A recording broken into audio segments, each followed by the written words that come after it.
Hello students, आज के economics के शॉर्ट नोट में हम समझेंगे गवर्नमेंट बजट का क्लासिफिकेशन। तो देखिए, गवर्नमेंट का जो बजट होता है वो दो टाइप का होता है। एक होता है रिवेन्यू बजट, एक होता है कैपिटल बजट। ठीक है, रिवेन्यू बजट जो होता है वो रिवेन्यू रिसीप्ट और रिवेन्यू एक्सपेंडिचर दो में क्लासीफाई है। रिवेन्यू रिसीप्ट क्या होता है, रिवेन्यू एक्सपेंडिचर क्या है, अभी मैं आपको बताने वाली हूँ। और कैपिटल बजट जो होता है वो कैपिटल रिसीप्ट और कैपिटल एक्सपेंडिचर में डिवाइड होता है। रिवेन्यू रिसीप्ट का मतलब है पैसा आना, रिसीप्ट का मतलब है आना, और यहाँ पे एक्सपेंडिचर का मतलब है खर्चा। यानी कि रिवेन्यू से पैसे कैसे आ रहा है और रिवेन्यू का ही पैसा कैसे खर्च हो रहा है। आप एक तरीके समझ लीजिए, जैसे कैश, जैसे पैसा खर्च हो रहा है यहाँ पे। रिवेन्यू मतलब पैसा, जो धन होता है आपका वो खर्च हो रहा है यहाँ पे आपका। और ये होता है कैपिटल रिसीप्ट और कैपिटल एक्सपेंडिचर, यानी कि कैपिटल से कैसे पैसा आ रहा है और कैसे खर्च हो रहा है।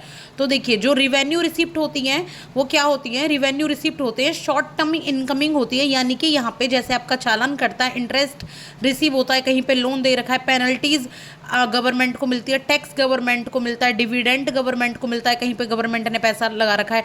यानी कि गवर्नमेंट को जो भी यहाँ प्राप्त हो रहा है रिवेन्यू की फॉर्म में, जो भी पैसे की फॉर्म में जो यहाँ प्राप्त हो रहा है उसको कहते हैं यहाँ पे रिवेन्यू रिसिप्ट। रिवेन्यू एक्सपेंडिचर क्या होता है, रिवेन्यू एक्सपेंडिचर होता है जो पैसे की फॉर्म में गवर्नमेंट के पास से जा रहा है।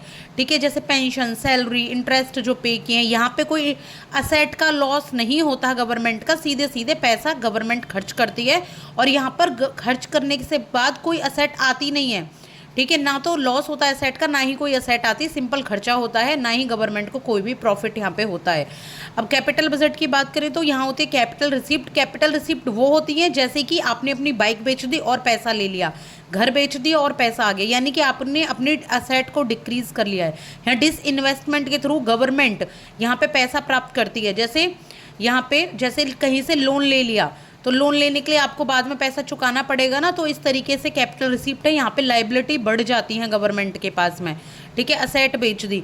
कैपिटल एक्सपेंडिचर क्या होते हैं, ये अच्छे खर्चे होते हैं, इनको गुड पॉजिटिव खर्चे माना गया है। कैसे कि कैपिटल में, पूंजी में पैसा लगाना, कोई चीज़ आपने बनाई है, यहाँ पैसे से नहीं मिल रहा आपको कुछ भी, यहाँ आपको पूंजी से ही पूंजी मिल रही है। और यहाँ पे क्या मिल रहा है, यहाँ पे कैपिटल को एक्सपेंडिचर करके आपको यहाँ पे स्कूल बना दिया, अपने हॉस्पिटल बना दिए, रोड बना दिए, तब जाके आपको लॉन्ग टर्म में फ़ायदा होता है। तो कैपिटल का मतलब है लॉन्ग टर्म फ़ायदा और रिवेन्यू का मतलब है शॉर्ट टर्म फ़ायदा। ठीक है, रिवेन्यू रिसिप्ट का मतलब आई होप आपको समझ आ गए होंगे। और फादर जो है बजट के वो जेम्स विल्सन है और आर्टिकल 112 में बजट की बात की गई है।